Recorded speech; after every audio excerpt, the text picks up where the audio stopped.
Boa noite, meninas. Vamos sentar para começar?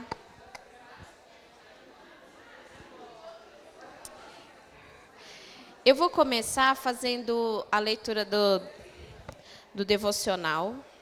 Diz assim: Eu dormia, mas o meu coração velava. Paradoxos são abundantes na experiência cristã. E aqui está um deles. A esposa estava dormindo, mas ainda assim estava acordada. Só consegue entender o paradoxo de um cristão aquele que o viveu por experiência. Os dois pontos nesse texto são uma sonolência pesarosa e uma vigilância esperançosa. Eu dormia. Por meio do pecado que habita em nós, podemos nos tornar relapsos nas tarefas santas, preguiçosos em exercícios religiosos, morosos em alegrias espirituais e completamente inertes e descuidados. Este é um estado vergonhoso para alguém em quem o espírito de vida habita, e é altamente perigoso. Até mesmo sábias virgens, algumas vezes caem no sono, mas é momento de todos sacudirem as ataduras da preguiça. E de se temer que muitos cristãos não percam sua força, como Sansão perdeu seus cabelos, enquanto dormia no colo da segurança carnal. É cruel dormir quando há ao nosso redor um mundo que perece, com a eternidade tão próxima. É loucura. Entretanto, nenhum de nós está tão acordado quanto deveria. Alguns estrondos de trovão nos fariam bem. E a não ser que nos movimentemos, pode ser que os tenhamos em formas de guerras, ou pestes, ou perdas pessoais. Que possamos abandonar para sempre o divã do sossego carnal e ir adiante com flechas flamejantes para encontrar o noivo. Meu coração velava. Este é um sinal feliz. A vida não está extinta, ainda que infelizmente plácida. Quando o nosso coração renovado luta contra a indolência natural, deveríamos ser gratos à graça soberana por manter uma pequena vitalidade no corpo dessa morte. Jesus iria ouvir, ajudar e visitar nosso coração, pois a voz do coração que vela é, na verdade, a voz do nosso amado dizendo: abre para mim.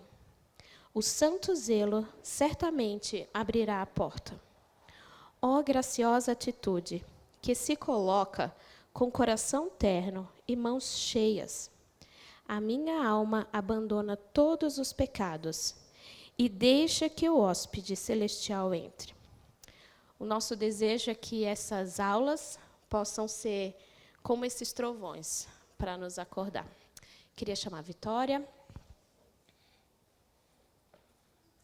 Orar por ela. Vamos orar?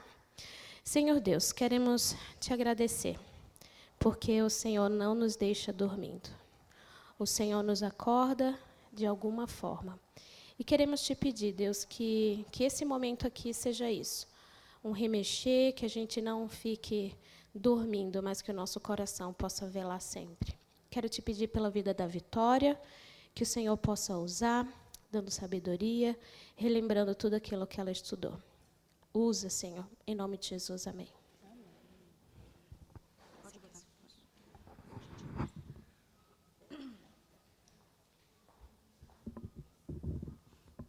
Boa noite. Hoje friozinho.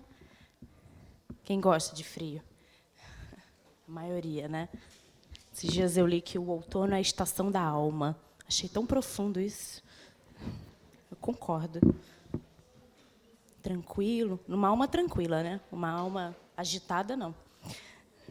Criança doente, tudo. Não tem nada de outono, alma de outono, não. Queridas, vamos começar nosso tempo hoje. a boa noite para quem nos assiste pelo Instagram. Hoje eu soube que temos amadas da Bahia nos assistindo, aqui presente no curso, desfrutando. Que bênção. Então, boa noite para vocês aí da Bahia, Igreja Batista Metropolitana de Salvador. Então, viemos em 2 aulas falando sobre temáticas um pouco distintas, se conectavam entre si. E agora a gente vai para 3 aulas seguidas com uma mesma temática. O tema da aula de hoje é: do início ao fim, é tudo sobre ele. Somos encontradas nele. E princípio de aplicação para a sua vida, que eu gostaria que você saísse daqui hoje capaz de entender, é que em toda a Bíblia nós vemos Cristo sendo apontado. A história não é sobre nós, mas Ele está conosco. Somos amadas por Ele e tudo gira em torno dEle. E Ele nos encontrou. Então, nas próximas aulas, a gente vai falar especificamente sobre a nossa união com Cristo.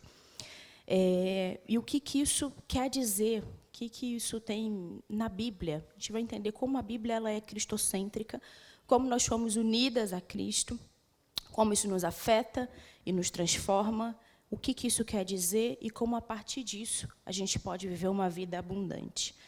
Isso por quê, queridas? Porque eu percebo que a maioria de nós cristãs desconhece a importância da encarnação de Cristo, da nossa união com Cristo. E aqui hoje a gente vai entrar num tema um pouco mais teológico, não se assustem com isso. Estudar teologia, estudar sobre Deus, é o que a gente faz o tempo inteiro aqui. Então, não achem que a gente vai falar sobre algo complexo demais aqui. Pelo contrário, todas estão aqui e amam a Deus, então a gente tem prazer em estudar a teologia. Mas, especificamente, a encarnação de Cristo e nossa união com Cristo são coisas que nem sempre a gente vê sendo pregada. Encarnação, sim, mas a união com Cristo eu vejo que não, ainda mais para mulheres, né? Dificilmente eu vi um tema desse sendo pregado para mulheres, a não ser um livro maravilhoso que eu li e que foi inspiração para essa aula, que é o Encontrados nele, da Elyse Fitzpatrick. E vocês vão ver muitas citações dela aqui na aula de hoje. Esse livro basicamente fala sobre a união com Cristo. Ele está como para vocês aí no livrinho que vocês receberam como sugestão de livro, a capinha dele está aí.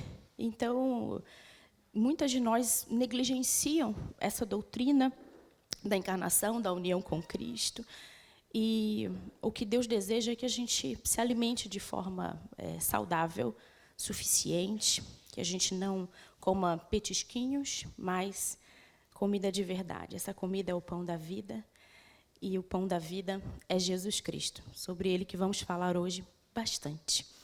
Então, como que no decorrer da história, no decorrer da Bíblia, Cristo ele é revelado? Não vou falar aqui sobre cada livro da Bíblia, né? Seria exaustivo, não daria tempo, a gente perderia a qualidade. Mas vou me atentar a algumas histórias que vocês conhecem bem e como nessas histórias nós vemos Cristo revelado, para a gente introduzir sobre encarnação e união com Cristo. Então, o primeiro texto: aquele que é a palavra tornou-se carne e viveu entre nós. Vimos a sua glória, glória como do unigênito vindo do Pai, cheio de graça e verdade. A palavra, já falamos sobre esse texto aqui, o verbo que se fez carne, também João 1. Ele viveu entre nós e nós vimos a sua glória, o unigênito do Pai, cheio de graça e verdade. O que as palavras de João elas significam? Significam que Jesus ele entrou em plena solidariedade conosco, em nossa existência pecaminosa, para nos salvar, sem se tornar pecador. Isso quer dizer que eu e você, nós não estamos sozinhas. Ele se solidariza conosco em nosso pecado, em nossa condição, decide, antes mesmo de tudo existir, se solidarizar conosco. E vamos ver como isso acontece. Ele é o Emanuel, o Deus conosco. Em Colossenses, nós aprendemos também que em Cristo habita corporalmente toda a plenitude da divindade. Colossenses 2:9. Toda a plenitude da divindade num homem que viveu há mais de 2000 anos atrás, também a segunda pessoa da Trindade, e que existe desde a eternidade. É impossível a gente não perceber consequências da encarnação de Cristo até hoje em nossa vida. Isso é a nossa consolação. Mas no mundo caído em que a gente vive, nem sempre essa percepção ela é observada por conta do pecado. Na verdade, o que é evidente para a gente é a nossa solidão, por estarmos longe de Deus por conta do pecado. Nós somos solitárias, afastadas uns dos outros e também de Deus. Essa é a nossa condição. Mas Deus tomou providências.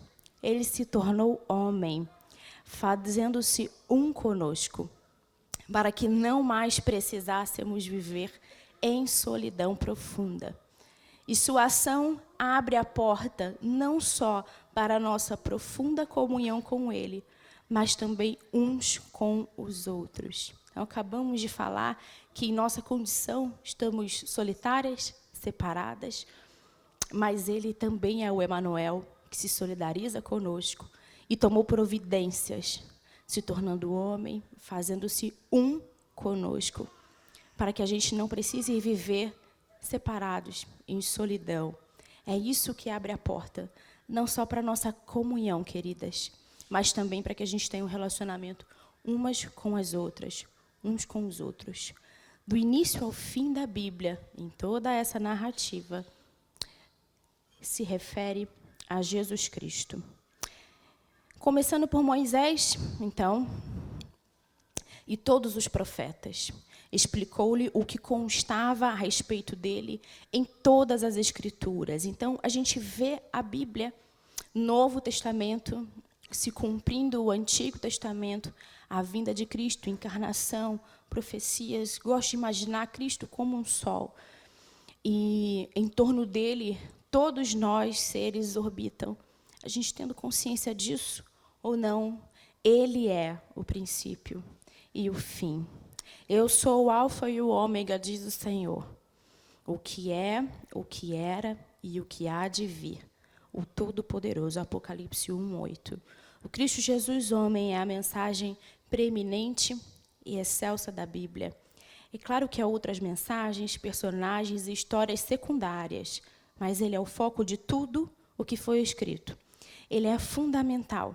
Ele ultrapassa tudo e todos em importância, dignidade, beleza, sabedoria e honra. Olha o que o texto de Filipenses nos afirma. Texto conhecido por nós. Por isso, Deus o exaltou à mais alta posição.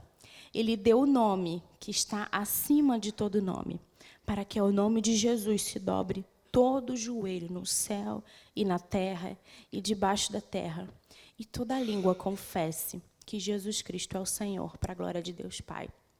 É claro que se eu fizer aqui uma pesquisa com vocês, eu tenho certeza que a maioria não teria nenhuma dificuldade de reconhecer Cristo como o personagem principal da Bíblia. Mas nem sempre é isso que a gente ouve por aí. Nem sempre é esse o discurso que a gente ouve, e às vezes nem sempre é isso que você acredita. Talvez você ache que é isso aí que esteja acontecendo. Ó. A mensagem que, em geral, ouvimos de respeito a nós. E ao que temos de fazer para deixar Deus contente, ou pelo menos para evitar entristecê-lo, e vivermos uma vida satisfatória. Então, se nesse momento você tem esse pensamento, hoje você vai aprender que não é sobre como deixar Deus feliz, ou a respeito daquilo que Ele quer para a sua vida, mas a Bíblia fala a respeito de uma pessoa e aponta para essa pessoa. Ele é o assunto principal, o foco, Jesus Cristo. Nós não somos o tema dessa narrativa. Ele é, e todos os verbos se referem à obra dele. Então, vamos começar por isso. Antes do bebê, o filho, antes da Bíblia relatar a história do Natal, Cristo já estava presente na história. O Antigo Testamento, a lei, as profecias, os salmos, tem o propósito de lembrar dele e de tirar nossa atenção de nós mesmas e olhar para ele para sermos salvas. Lembram do Cântico de Maria, que traz consigo conceitos do Antigo Testamento, de alguém que estava profundamente familiarizada com as Escrituras e que, num momento glorioso na sua vida, consegue olhar e perceber a necessidade da salvação que tem em sua vida? É exatamente isso, esse sentimento que eu quero que tenha em seu coração hoje. Então, antes do Natal, antes de Cristo nascer, o Filho já existia. Que loucura, né? Mas é isso mesmo.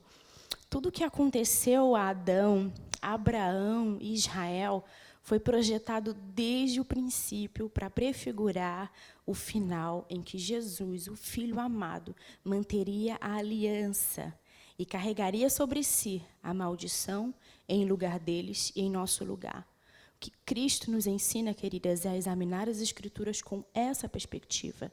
Ele mesmo afirmou ser o tema da história de Israel. Vocês estudam cuidadosamente as Escrituras porque pensam que nelas vocês têm a vida eterna. E são as Escrituras que testemunham a meu respeito. Se vocês crescem em Moisés, creriam em mim, pois ele escreveu ao meu respeito. Na eternidade, antes que o tempo tivesse início, a Trindade, ela já existia. Ele nunca esteve só, nunca teve necessidade de nada. Em si mesmo, Deus Pai, Filho e Espírito Santo são absolutamente completos e existem em perfeita harmonia. Então, mais uma vez afirmo, não é sobre nós, é sobre Ele. Ele não tem necessidade alguma de nada. Ele se basta. Em trindade, em perfeição, em harmonia, são completamente e absolutamente completos. Na eternidade, antes do início dos tempos.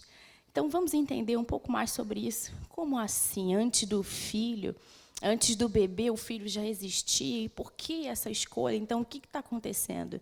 Vamos entender isso num transbordamento de amor, graça e misericórdia. Deus ele resolveu fazer um pacto interno na eternidade consigo mesmo, o chamado Pactum Salutis, ou a Aliança da Redenção. Vamos ver o que significa, se você nunca ouviu esse termo.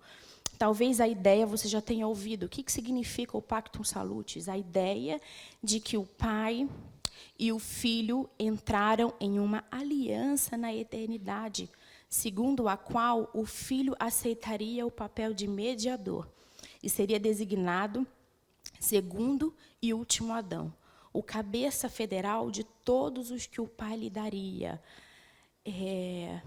Nesse pacto, queridas, o Filho ele concorda em ser enviado como redentor de uma humanidade ainda não criada.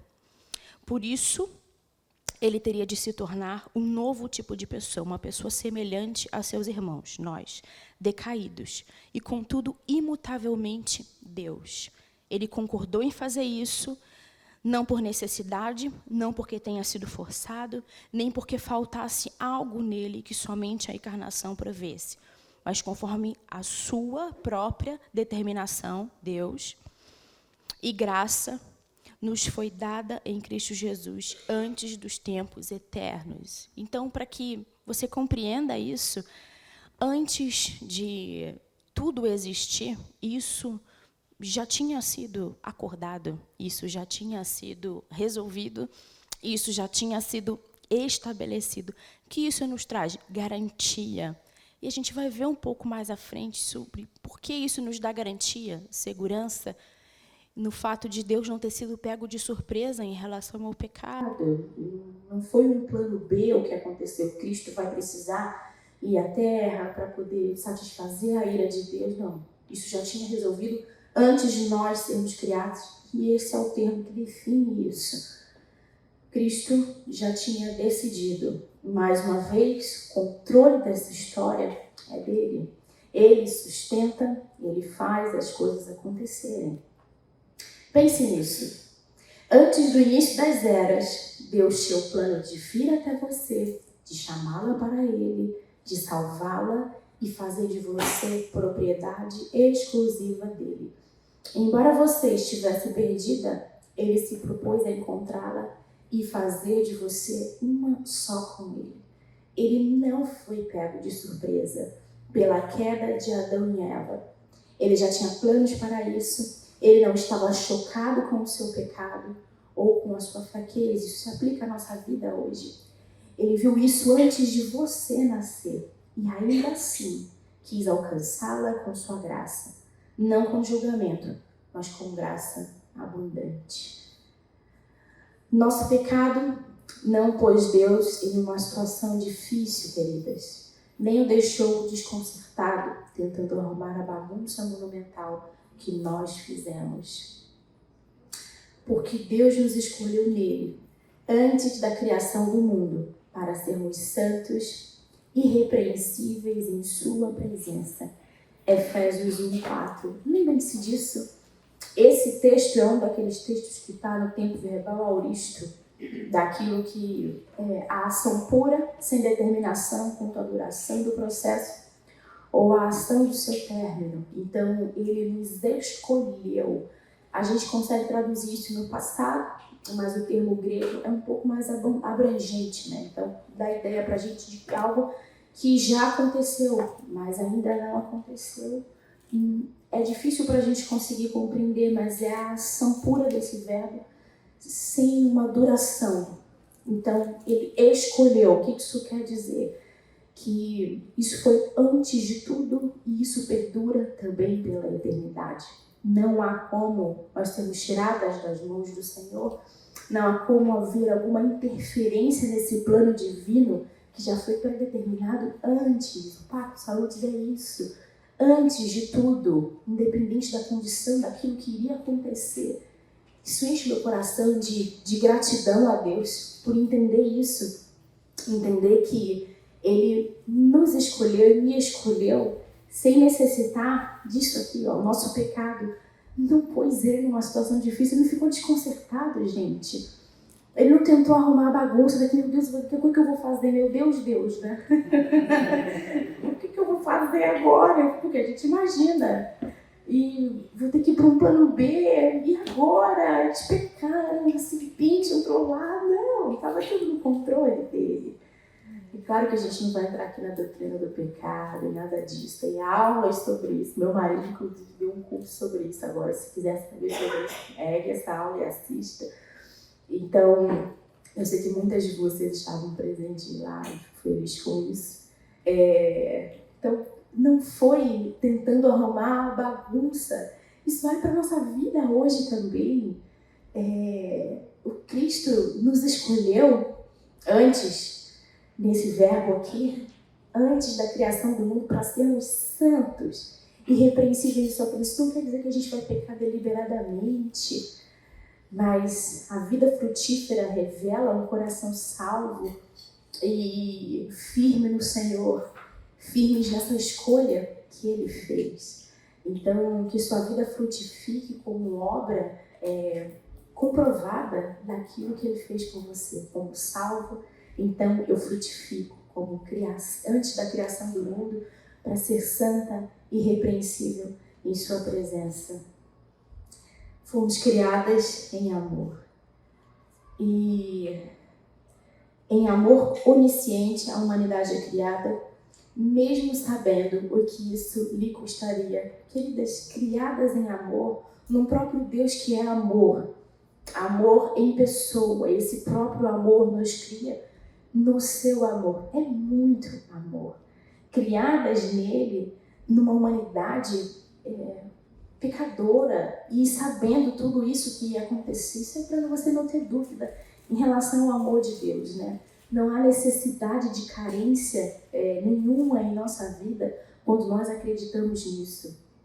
Me lembro que um dia desses estava vendo uma história com a Rebeca, a história de um coelho, e é um coelho que sente inveja, né? Eu acho que é isso. É um irmão que sente, é um esquilo invejoso. Tem essa história aqui na livraria. E o esquilo sente inveja do seu irmão, o versículo para decorar da história é: o teu amor é melhor do que a vida. E pensar nisso, que o que é mais precioso do que a vida que Deus nos dá. É um antídoto para qualquer coisa. Ali, no caso, se aplica um coração invejoso em ter algo que não é dele. A historinha é super legal, profunda. Eu fico tocada com aquela história toda vez que eu leio. E já de cara, no primeiro versículo, eu e Natanael começamos a refletir. Antes mesmo de ler a história, a gente já falou, é sobre isso. É sobre um coração satisfeito em Deus. É isso que a gente está falando aqui. O amor onisciente de Deus pela humanidade cria esse ser humano em amor, mesmo sabendo que isso lhe custaria. Queridos, o que é maior do que esse amor de Deus por nós? É um antídoto para a inveja, é um antídoto para a carência do nosso coração, é um antídoto para a insatisfação, para buscarmos nas coisas aquilo que não tem um valor eterno. Falamos isso na primeira aula sobre a significância, o valor do nosso papel naquilo que realmente tem valor para Deus, naquilo que realmente é importante. Nesse caso aqui, a sua vida, que é mais importante do que isso. Então, por intermédio do Filho, todas as coisas foram feitas. O Verbo, lembra-se, João 1:3. Adão e Eva foram criados, Gênesis 1:27. Criaturas perfeitas, em perfeita harmonia com o Criador, Gênesis 1:27 também. Esses versículos estão repetidos, não é porque está errado, porque eles falam do mesmo assunto. Comeram do fruto e caíram. Caíram da abençoada comunhão com o Senhor. Foram banidos do jardim. Isso afetou a união que tinham um com o outro. Afetou a imagem de Deus neles, não completamente, mas afeta diretamente a nossa união com Cristo. E a gente já começando a falar um pouco sobre isso. Como isso afeta, essa quebra afetou a unidade deles com o seu Criador. As relações foram arruinadas daquele momento em diante. Eles sentiram vergonha, se esconderam, isolados, eles foram banidos do jardim, em Gênesis 3:23. E a sorte ela foi lançada, não só sobre Adão e Eva, mas sobre todos nós, mesmo que não estejamos mais nos escondendo atrás das árvores, naquele jardim. Somos afetadas por isso até hoje. Todos os descendentes deles, nós, todos passariam a vida se escondendo uns dos outros e do Senhor, marcados pelo isolamento, a suspeita e a vergonha, tentando trançar folhas de figueira para cobrir nossa ignomínia. Queridas, felizmente, diante desse cenário, esse não é o fim. Que bom. A história não acaba aí. Embora o Senhor tenha lançado sobre os dois uma maldição de morte por causa da desobediência, também os consolou com uma notícia boa. Eva seria mãe. Não uma mãe qualquer, né? Então o Senhor Deus declarou à serpente: já que você fez isso, maldita é você entre todos os rebanhos domésticos e entre todos os animais selvagens. Sobre o seu ventre você rastejará e pó comerá todos os dias da sua vida. Porém, inimizade, fiz um grifo aí, né? Porém, inimizade entre você e a mulher, entre a sua descendência e o descendente dela. Este lhe ferirá a cabeça e você lhe ferirá o calcanhar. Mesmo na devastação provocada pelo pecado deles, ainda houveram boas novas. Haveria nova vida, um descendente, outro homem que consolaria a sua mãe. Dela nasceria e seria criado singularmente à imagem de Deus. E a história continua revelando a graça extraordinária de Deus. E agora a gente vai falar um pouco sobre Abraão. Mas antes disso, como é importante isso? Vimos na primeira aula sobre Maria. É essa mãe aqui, ó, consolada.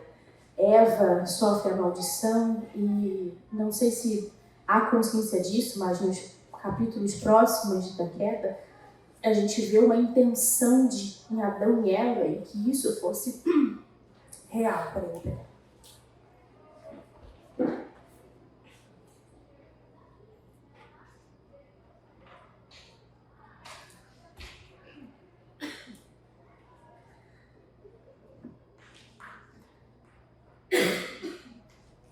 todas as vezes que a gente fala sobre esse texto, ou durante o meu estudo, alguma coisa acontecia nesse texto.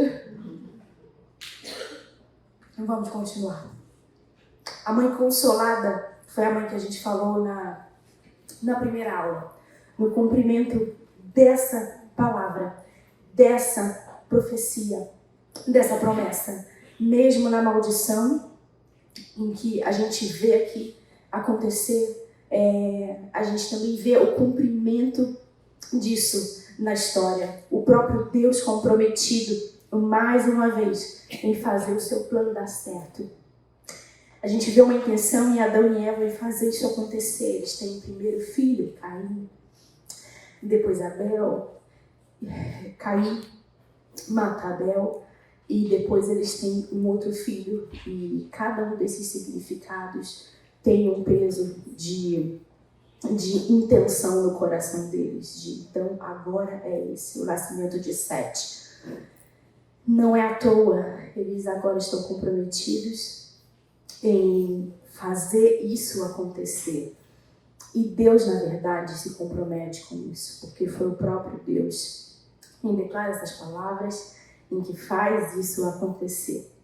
Outro homem consolaria sua mãe, dela nasceria e seria criado singularmente à imagem de Deus. De quem nós estamos falando aqui em Gênesis 3, 14 e 15? De Jesus. É engraçado porque na escola bíblica, quando a gente está com as crianças, tudo que a gente pergunta, eles falam de prontidão. Jesus! Gritam assim. Vocês falaram bem timidamente, mas está certo. Jesus! É isso mesmo. Antes que Abraão fosse, eu sou.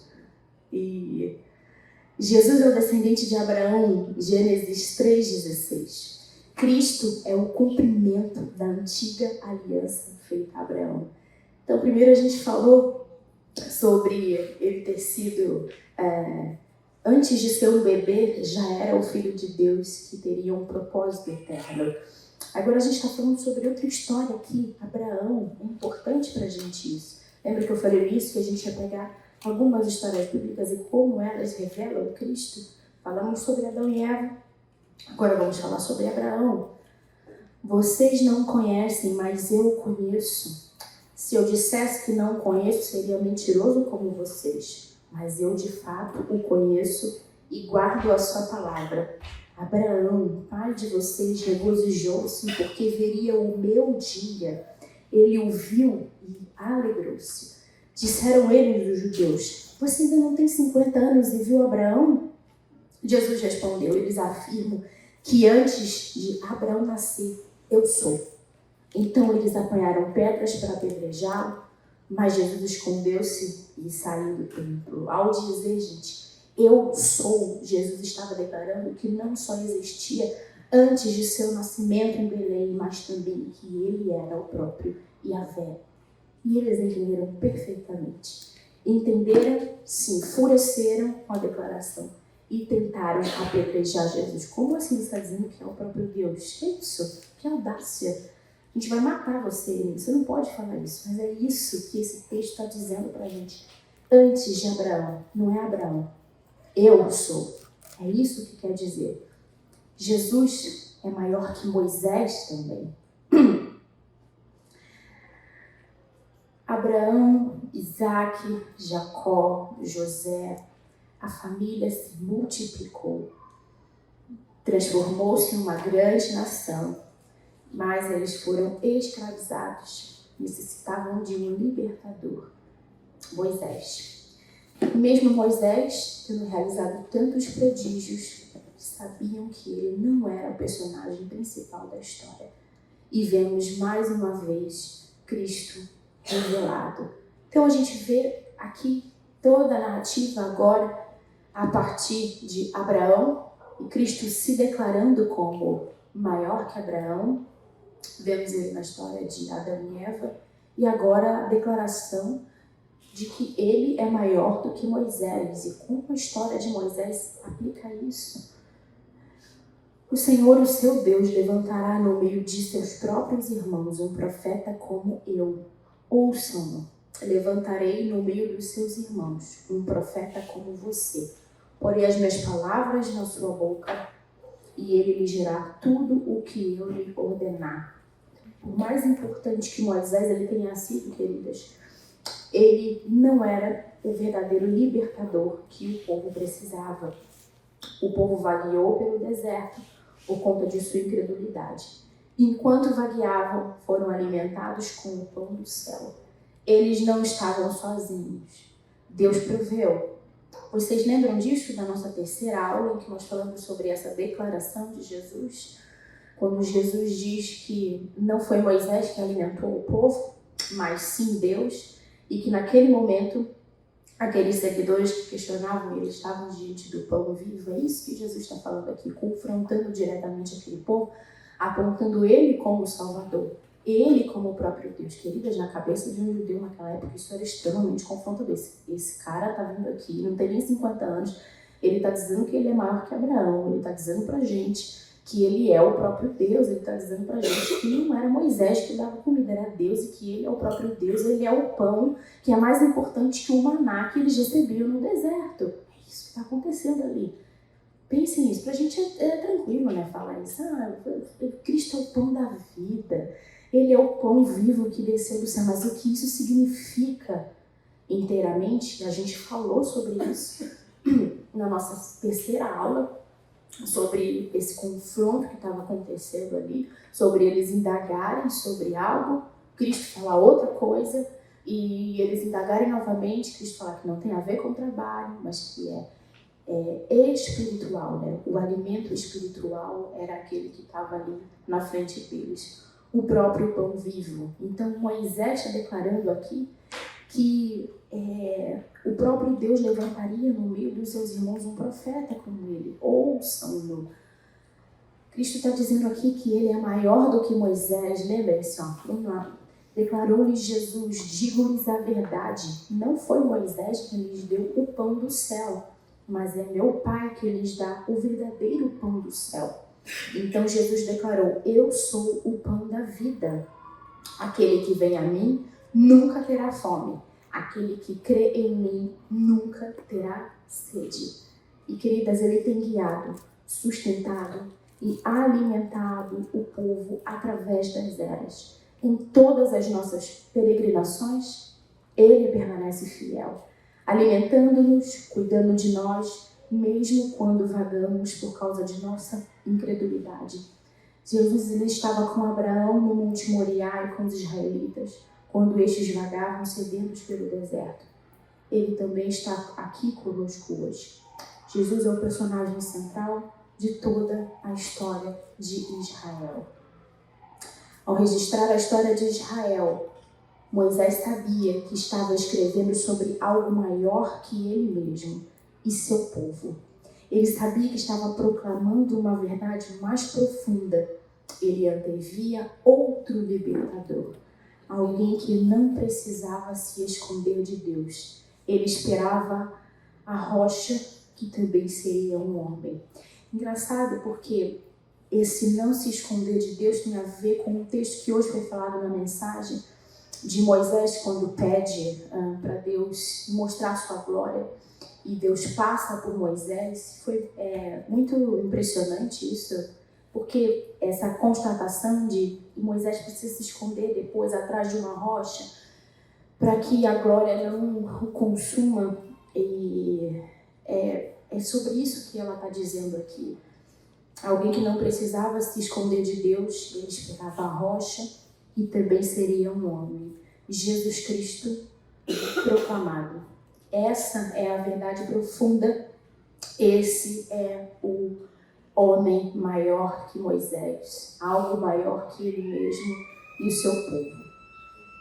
Vamos dar uma pausa e continuamos falando sobre a nossa salvação. Então, acabamos de falar que Israel precisava de um outro libertador. E que Moisés, quando escreveu, sabia que haveria alguém maior do que ele. E essa salvação, queridas, ela é levantada. Da mesma forma como Moisés levantou a serpente no deserto, assim também é necessário que o Filho do Homem seja levantado para que todo que nele crê tenha a vida eterna. Nesse episódio, Jesus está com Nicodemos e ele recalibra o olhar de Nicodemos para uma interpretação correta das Escrituras. Jesus confronta Nicodemos, ele não compreende como vai voltar para a barriga de sua mãe para nascer de novo.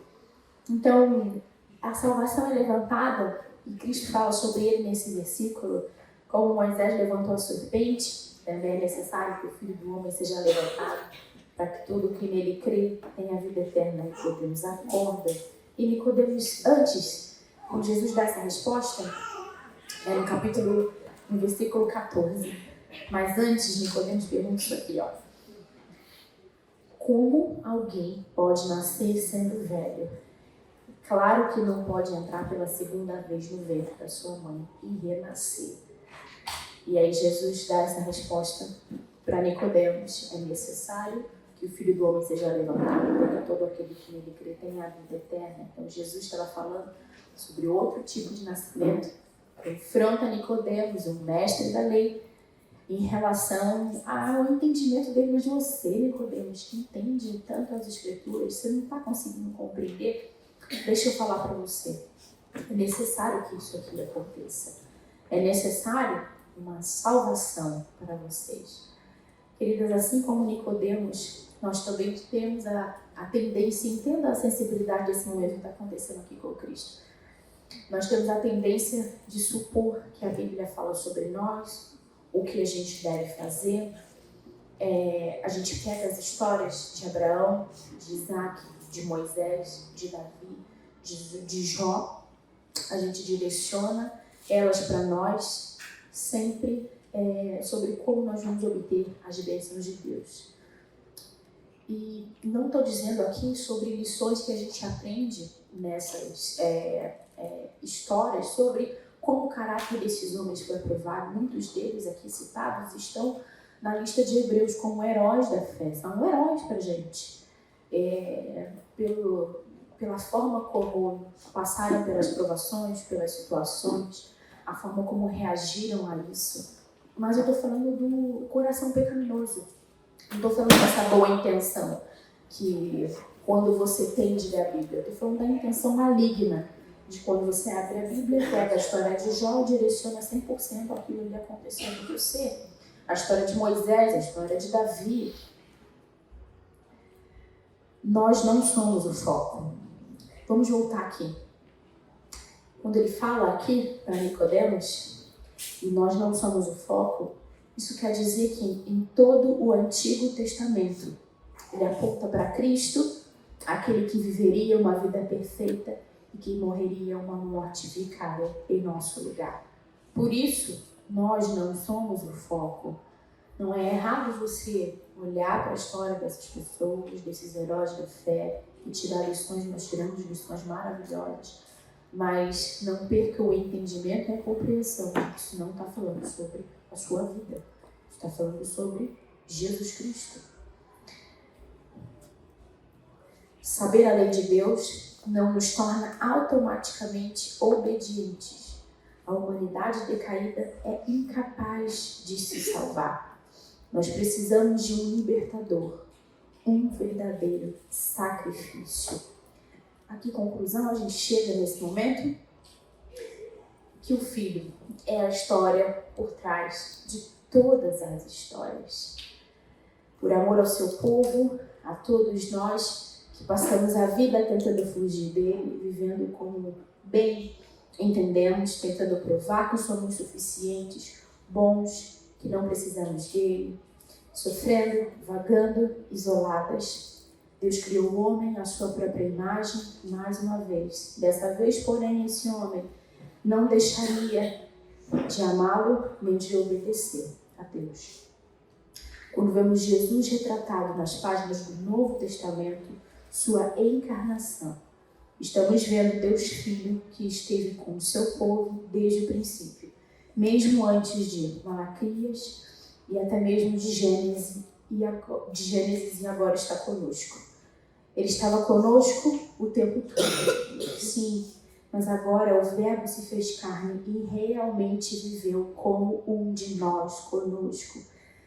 Se conseguirmos entender isso e crer, ainda que de uma forma limitada, que absolutamente tudo diz respeito a Ele e a sua obra e a obra que Ele realizou, é só porque Deus nos deu o dom da fé. Se você consegue hoje compreender isso, foi porque Ele te capacitou para isso. Ele está conosco. Ele está com você. Ele foi até você. Foi Ele que te amou primeiro. Isso é um antídoto contra um antigo pensamento de que o homem vai até Deus ou que a gente tem alguma participação na nossa salvação. Você não é capaz de garantir isso. Você não é capaz de manter isso. Você não consegue pelo seu próprio esforço. O Filho é a história por trás de todas as histórias. Na nossa vida isso se aplica em salvação, em sermos escolhidas, em termos um plano eterno para a nossa vida antes da fundação do mundo. A gente não é capaz de manter essa nossa salvação porque não somos suficientes para aplacar a ira de Deus. Então a gente não tem como manter isso em nossa mão, com a nossa vida, com as nossas boas obras. Quem faz isso por nós é um homem perfeito, que mantém isso, e ao longo da história, a gente viu hoje aqui, que isso se manifesta, que ele se revela, sendo o autor, sendo o consumador, sendo o princípio, sendo o fim, sendo aquele que detém o poder para fazer todas as coisas. Então, primeiro, isso enche meu coração de segurança, que minha vida não é mantida por mim mesma, porque eu sou incapaz. Se eu conheço os meus pecados, quanto mais Deus. Basta uma oração e ele já traz à tona algumas situações que aconteceram há poucas horas atrás. A gente não é suficiente para manter isso. Precisa de algo perfeito, alguém perfeito para manter isso. Então, isso traz segurança ao meu coração no sentido de que eu, pecadora, sou insuficiente, mas posso confiar a minha vida a alguém que realmente tem todo o poder.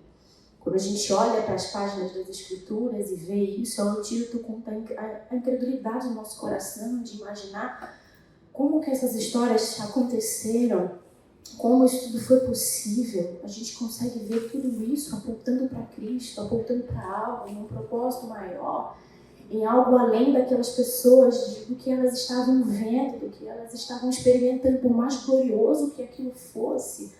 Elas estavam compreendendo que haveria alguém maior. E ele veio, queridas, e nós vivemos depois disso.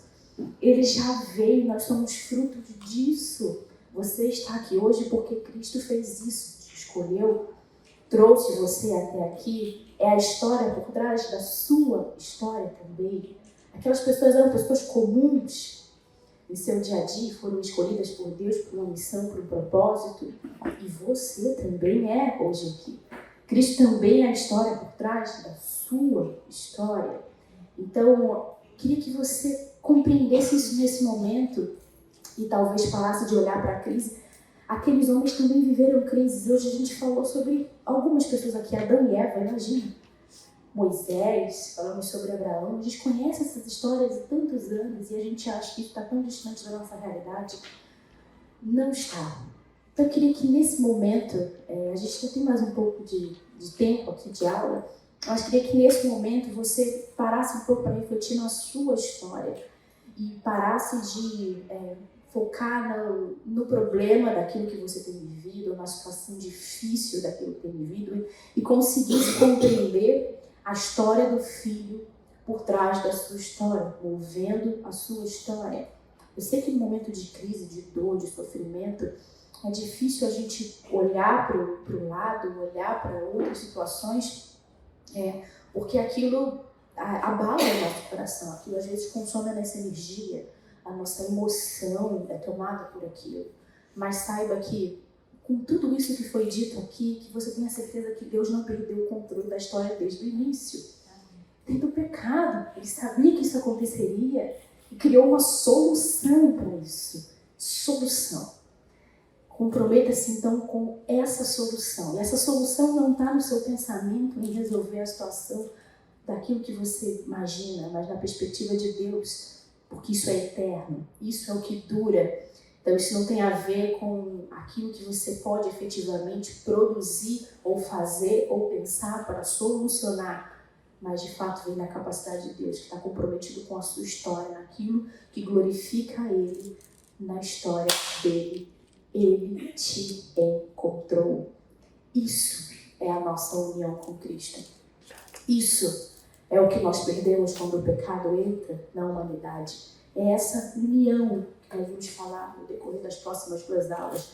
Mas o que eu queria que ficasse claro hoje aqui era realmente a encarnação de Cristo, prometido desde o Antigo Testamento, Ele como dono da história, movendo todas as coisas, para que isso aqueça o seu coração, para que você tenha sua fé aquecida, renovada nele, de que Ele também cuida da sua história.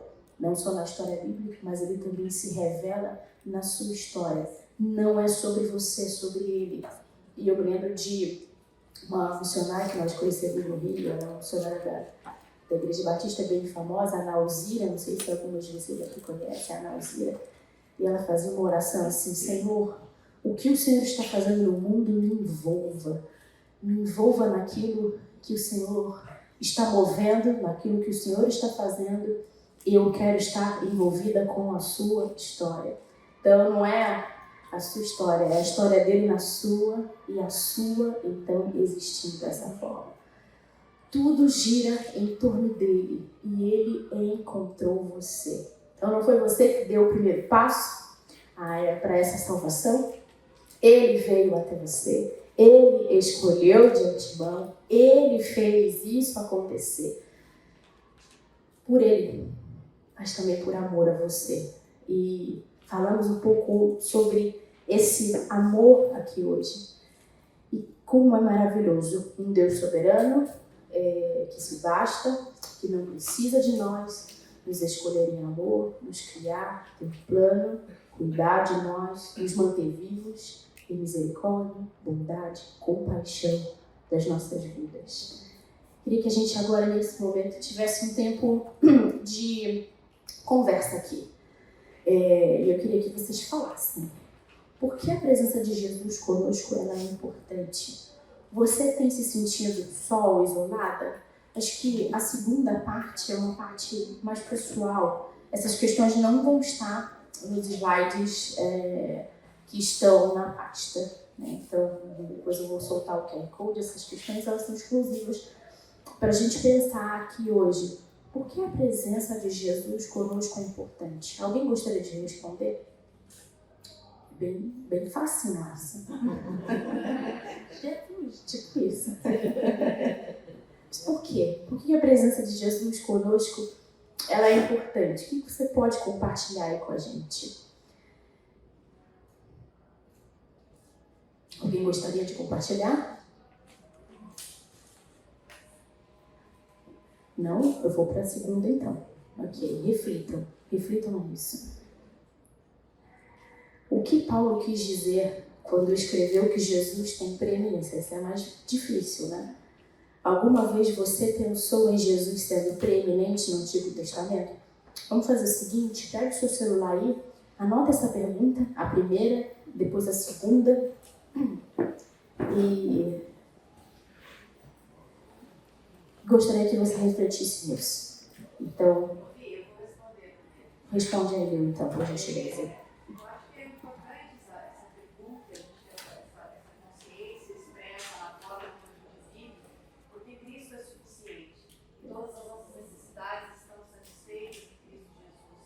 Quando isso, de fato, se materializa, a gente consegue viver o nosso dia a dia sem que as circunstâncias ou as pessoas sejam gigantes diante de nós. Porque Deus é maior, porque Deus provê, porque Deus é a nossa porção, né?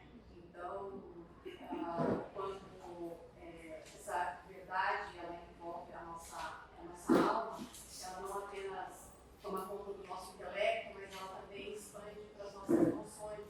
E aí, quando a gente enfrenta situações de tristeza, de depressão, de solidão, de se sentir isolada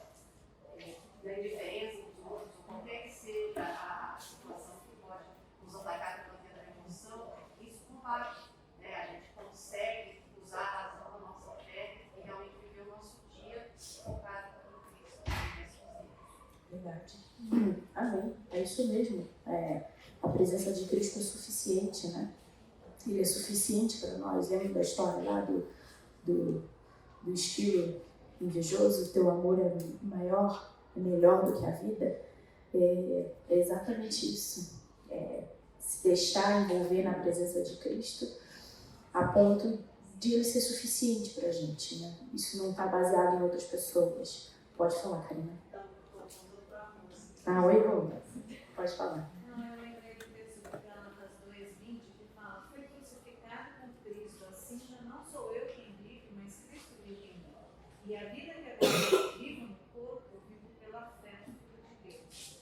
Então, pensando nesse texto, nessa pergunta que você coloca, eu não vivo mais, uma vez que eu aceito Cristo, porque Cristo já vive em mim.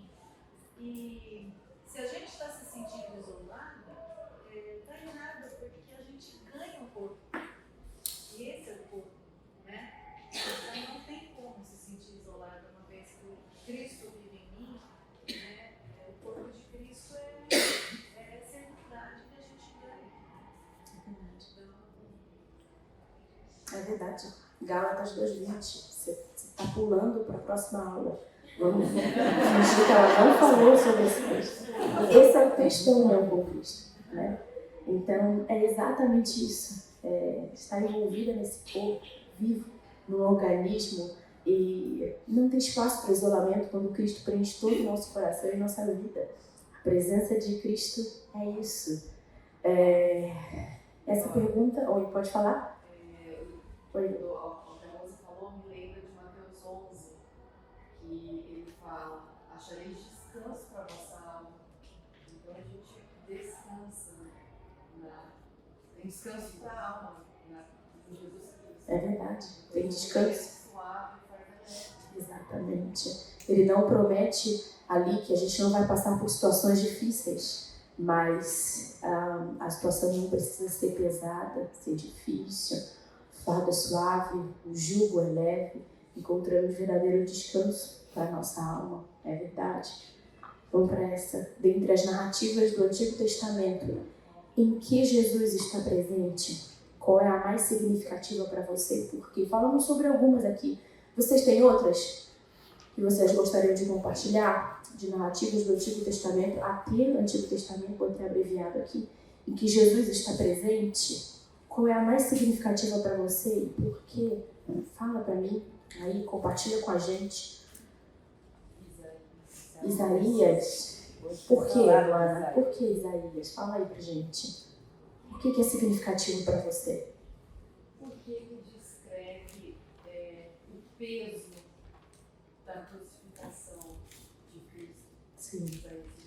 E aí, essa a dor, a separação, o que realmente foi a expressão de amor e a separação que houve naquela dor. Quer ler o texto pra gente? Isaías 53.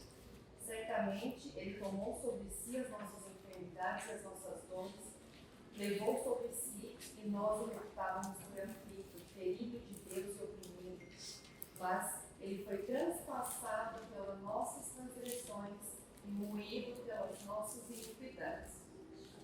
O castigo que nos traz a paz estava sobre ele, e pelas suas pisaduras fomos sarados. Todos nós andávamos desgarrados como ovelhas, cada um se desviava pelo caminho. Mas o Senhor fez cair sobre ele a iniquidade de nós todos. Ele foi oprimido e humilhado, mas não abriu a boca. Como cordeiro foi levado ao matador, e como ovelha muda perante os seus tosqueadores, ele não abriu a boca. O juiz opressor foi arrebatado, e de sua linhagem quem dela cogitou. Porquanto foi cortado da terra dos viventes, por causa da transgressão do meu povo, foi ele ferido. Designaram-lhe a sepultura com os perversos, mas com o rico esteve a sua morte, posto que nunca fez injustiça, nem dom algum se achou em sua boca. Todavia, ao Senhor agradou morrê-lo, fazendo-o enfermar. Quando der ele a sua alma, como oferta pelo pecado, verá a sua prosperidade, prolongará os seus dias, e a vontade do Senhor prosperará nas suas mãos. ele verá o fruto do penoso trabalho e sua alma ficará satisfeita.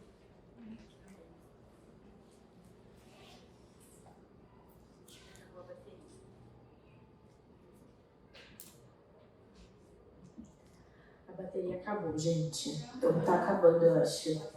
Tá acabando, ela tá oscilando aqui. Mas vamos continuar, a gente não precisa de microfone agora, que bom que tá acabando agora, né? Então a Luana compartilhou aqui. Alguém mais quer compartilhar? Pode falar primeiro. Miqueias 5:2. Ok. Miqueias 5:2. E tu, Belém Efrata, pequena demais para figurar como grupo de milhares de Judá, de ti me sairá o que há de reinar em Israel, e cujas origens são desde os tempos antigos, desde os dias da eternidade. Jesus presente, né? Karina? Jó 19:25. Eu sei que meu Redentor vive e que no fim se levantará sobre a terra. Amém. Mais alguém quer compartilhar alguma narrativa do Antigo Testamento? Jesus está presente, é significativo para você. Por quê? Pode falar, né? Gênesis 1:26, quando Deus fala, façamos o homem à nossa imagem e à nossa semelhança.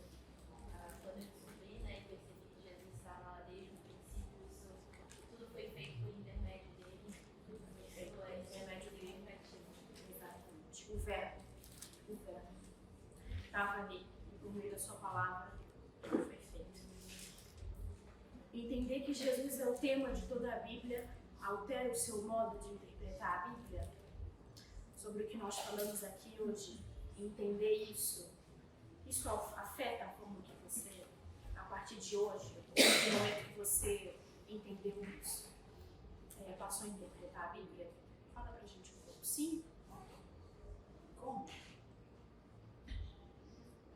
Alguém quer compartilhar?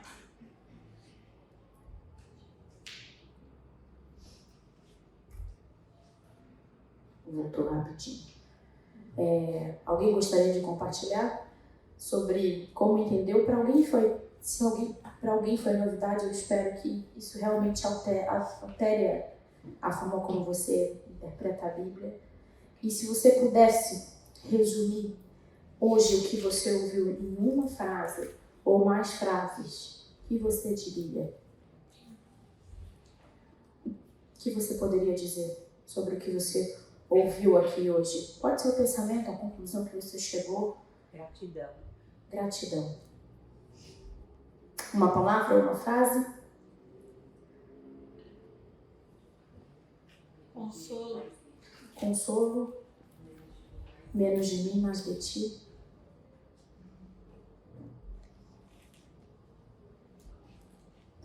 Queridas, vamos orar, encerrar o nosso tempo.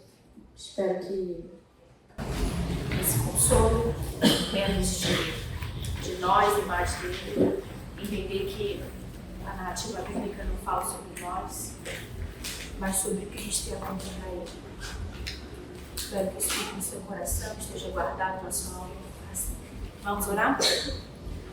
Senhor, nós te agradecemos por podermos ver o teu poder revelado, podermos ter consolo no nosso coração, salvação, para nosso coração se enche de gratidão a Ti, porque o Senhor tem todo o controle, tudo foi feito pelo Senhor, o Senhor tem tudo sobre o seu domínio, a nossa vida, a história da humanidade, todas as coisas, Senhor. Teu sacrifício nos lembra isso, prova de amor, isso constrange nosso coração, nos dá segurança, Senhor, e nós entendemos que em Ti temos propósito para a nossa vida. Tua presença nos enche, o Senhor nos consola, nos orienta. Obrigada por isso, Senhor. Obrigada pelo Teu amor, pela Tua bondade e porque o Senhor nos encontrou e nos salvou. Somos gratas a Ti, em nome de Jesus. Amém.